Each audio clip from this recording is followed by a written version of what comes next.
Penguin Random House Canada presents Neglected No More, The Urgent Need to Improve the Lives of Canada's Elders in the Wake of a Pandemic by André Picard.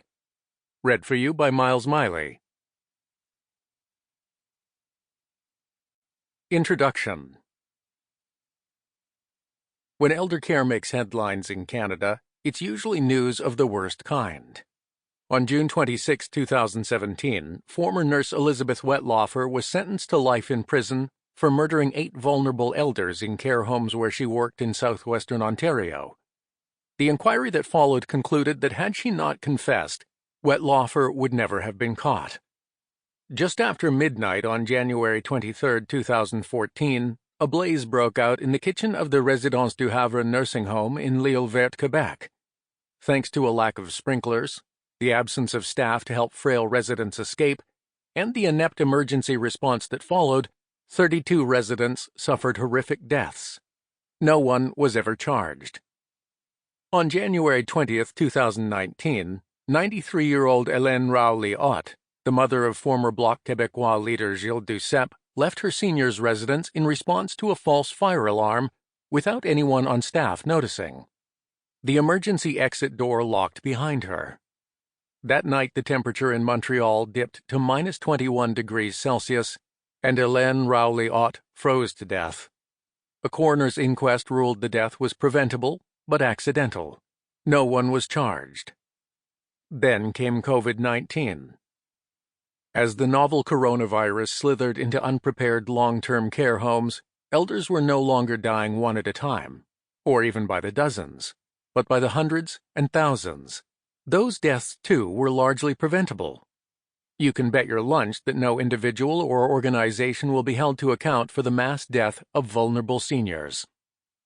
Eldercare in this country is so disorganized and so poorly regulated, the staffing so inadequate, the infrastructure so outdated, the accountability so non-existent, and ageism so rampant, there seems to be no limit to what care homes can get away with.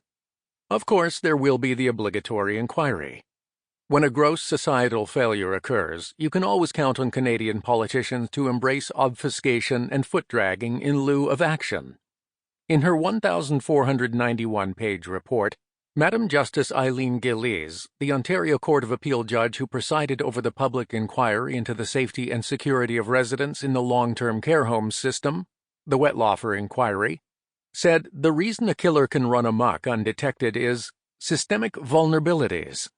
She concluded that assigning blame to individuals or organizations is counterproductive. That's pretty much the conclusion of every coroner's report, judicial inquiry, and investigation that has ever been conducted into failings such as those cited previously. And remember, those cases are just the tip of the iceberg. The spectacular failures that generate media attention and political hand-wringing, not the everyday neglect that is deadly too. Yet the systemic vulnerabilities that are exposed time and time again never seem to get corrected. In Canadian healthcare, it seems no screw-up, no matter how big or small, how sickening or deadly, is ever anyone's fault. It's always the fault of the system. So let's fix the damn system. Neglected No More isn't a book about COVID-19, except peripherally. It's a plea to stop dehumanizing elders and to reimagine long-term care, LTC. It tells of families frustrated by their inability to access the care their loved ones want, the angst of dedicated workers who don't have the time or resources to deliver the care elders want and need, and how a combination of history, changing demographics, political inertia, and a health system with other priorities created a proverbial perfect storm that allowed a pathogen to ravage a vulnerable population. It's not a call for heads to roll that will never roll. It's a stark exposé of what's wrong and a rough blueprint for what we need to do to fix eldercare. When I first wrote about AIDS in 1981, the acronym had yet to be coined. The strange new illness, which seemed to affect only gay men, was dubbed GRID, Gay-Related Immune Deficiency. In the 4 decades since, AIDS has become arguably the most deadly pandemic in human history.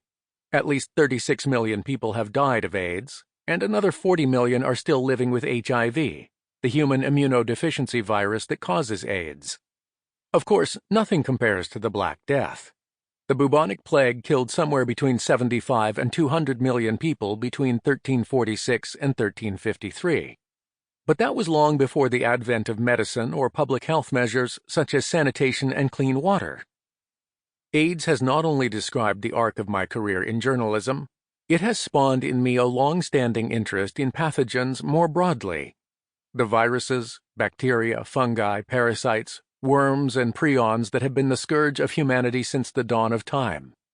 I have written about all manner of infectious microorganisms, from the obscurely rare to those that casually kill millions a year, everything from sleeping sickness to tuberculosis, chickenpox to Ebola, polio to influenza. Outbreaks rarely generate much media attention. The exception was severe acute respiratory syndrome, SARS. In 2003, SARS-CoV killed 44 Canadians, devastated the economy, and exposed gaping holes in our public health infrastructure. It was a dress rehearsal for a real pandemic. The formal name for the pandemic virus that causes COVID-19 is SARS-CoV-2. When it arrived in our midst, someone, I wish I could remember who, said, "You've been training for this moment your whole life." That's true. For me, infectious diseases are fascinating not because of their biology, but because they almost always have wide-ranging social, economic, and political implications. We are only beginning to get a sense of the earth-shattering fallout from COVID-19. In Canada, the pandemic has, among other things, exposed the fault lines in our institutions: political, public health, judicial, and more. But no sector has been more brutally unmasked than eldercare, the hodgepodge of long-term care homes, home care, and affordable housing for seniors that lurks on the margins of health and welfare systems. We have long deluded ourselves into thinking our elders were well cared for. Now the norm has been shown to be horribly inadequate. We have been forced to confront the fact that the old way of doing things, dispatching our elders to live in holding-on-by-a-shoestring nursing homes, is not working.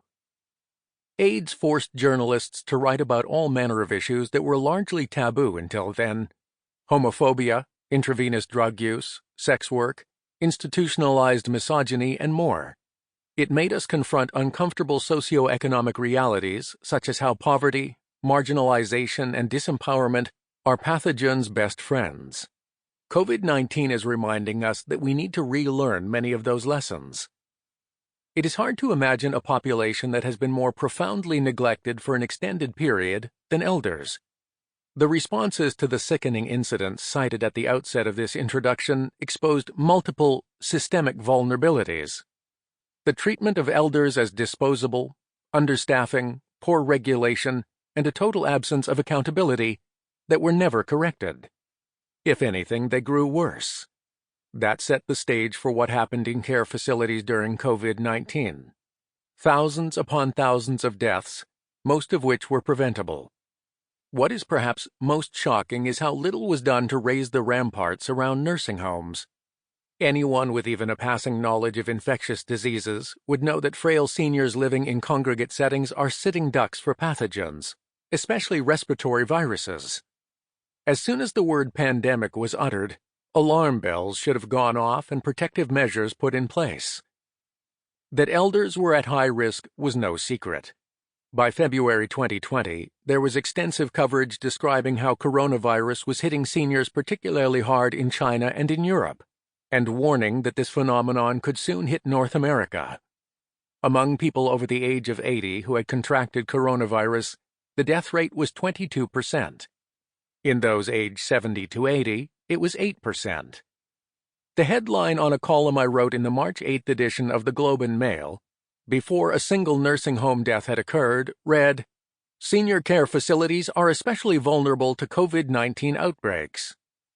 Not long after that, I wrote another column saying, "If you can get your relatives out of seniors' homes, try to do it as fast as you can."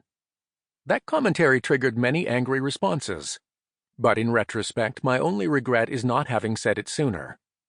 It would take almost 2 months before politicians officially acknowledged the severity of the long-term care crisis by calling in the troops. Literally. Sample complete. Ready to continue?